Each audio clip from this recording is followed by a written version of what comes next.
Opowiem Ci historię, jaką kiedyś usłyszałem, która dała mi mocno do myślenia. Historia wydarzyła się kilkaset lat temu, kiedy w Rzymie budowano wtedy największą katedrę na świecie. Pewna kobieta szła sobie po prostu chodnikiem i usłyszała w pewnym momencie takie stuki, puk, puk, puk, puk, a obok tego stukania było słychać puk, puk, puk, puk, puk. Podeszła tam zobaczyć, co to takiego jest, i tam, gdzie było to wolniejsze stukanie, zobaczyła mężczyznę, który przygotowywał kamień, obrabiał kamień tak, żeby coś tam, była tam jakaś budowla. Pyta się tego mężczyznę, co on robi. On jej odpowiada, że w tym momencie jest kamieniarzem i siedzi tutaj od 6 lat i buduje, jest kamieniarzem, więc po prostu wykonuje swoją pracę. Okej. I obok usłyszała takie właśnie mocniejsze stukanie, tak puk, puk, puk w ten kamień. Podeszła do tego mężczyzny obok, który też ciosał kamień, i pyta się go, co on robi. A on jej powiedział, że no jak to? Nie widzi pani? Buduje katedrę, największą katedrę na świecie. I opowiedział to dokładnie, tak jak powiedziałem, z takim entuzjazmem, z takim zaangażowaniem. Dlaczego Ci o tym mówię? Właśnie dla pytania dlaczego. Jest zupełnie inna różnica, jeśli Ty coś robisz, bo musisz, bo to jest Twoja praca, bo to jest Twój obowiązek, a zupełnie inaczej podchodzisz do swoich obowiązków, do swoich pasji, do tego, co w ogóle w życiu Cię spotyka, jeśli Ty zadałeś sobie pytanie, masz coś więcej, masz większą odpowiedź, większe dlaczego to robię. Czy robię to tylko dla pieniędzy, czy robię to dla większej sprawy. Akurat tutaj większą sprawą dla tego kamieniarza, który szybko obrabiał ten kamień, było to, że on buduje największą na świecie katedrę. I to było dla niego coś tak fascynującego, że podejrzewam, że nawet gdyby mu za to niewiele pieniędzy płacili, to on by, albo w ogóle by mu nie płacili, to byłby przeszczęśliwy, bo on tworzy coś niesamowitego. To, co za mną jest, nie jest to fototapeta, zaraz Ci zresztą pokażę.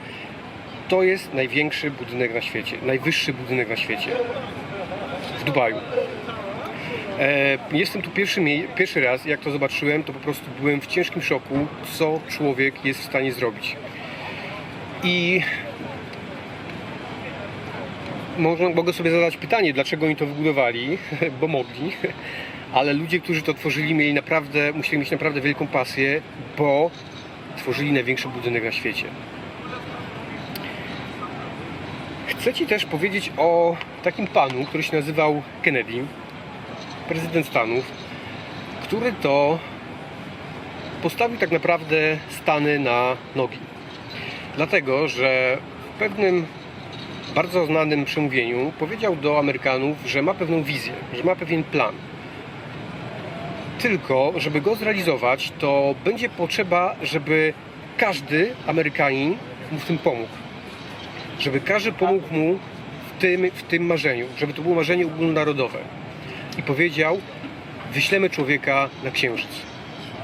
My, o swoim narodzie powiedział, że my, Amerykanie, doprowadzimy do tego, że pierwszy Amerykanin to będzie pierwszy człowiek, który stanie na Księżycu.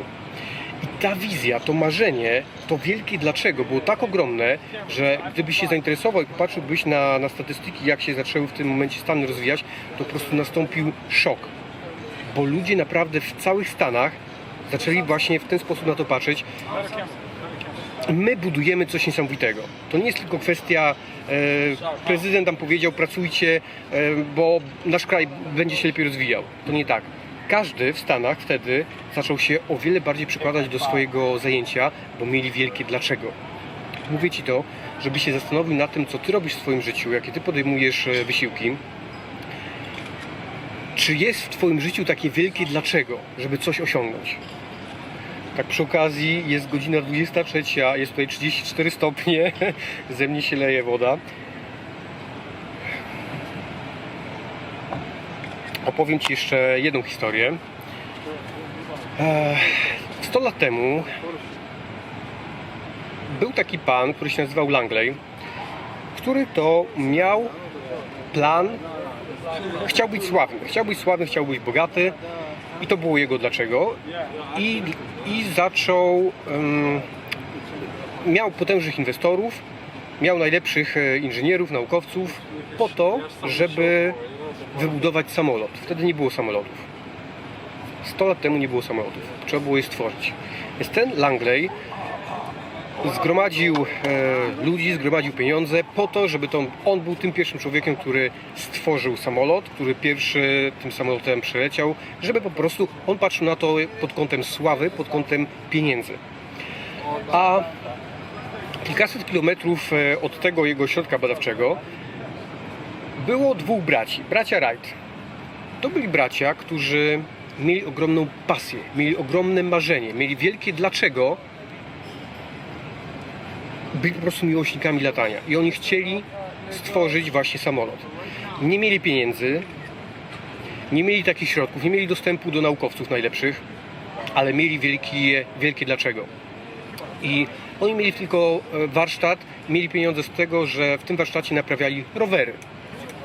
Ale tak potrafili swoją pasją, swoim właśnie wielkim dlaczego zarazić ludzi z tego miasteczka, gdzie mieszkali, że po prostu wszyscy im zaczęli pomagać, żeby ten cel się ziścił. I co? I im się udało. I wszyscy wiemy, że byli bracia Wright, a nikt w tym momencie nie wie, że był taki pan, który się nazywał, już nawet nie pamiętamy, kto to był, Langley jakiś. I Langley w momencie, kiedy usłyszał, że bracia Wright osiągnęli ten cel, pogratulował im, powiedział, że będzie rozwijał ich projekt, ale poddał się, totalnie się wycofał, bo nie mógł tego przeżyć. A teraz pokażę Ci dokładnie, uwaga, jak wygląda najwyższy budynek na świecie. Popatrz. Pociesz oczy.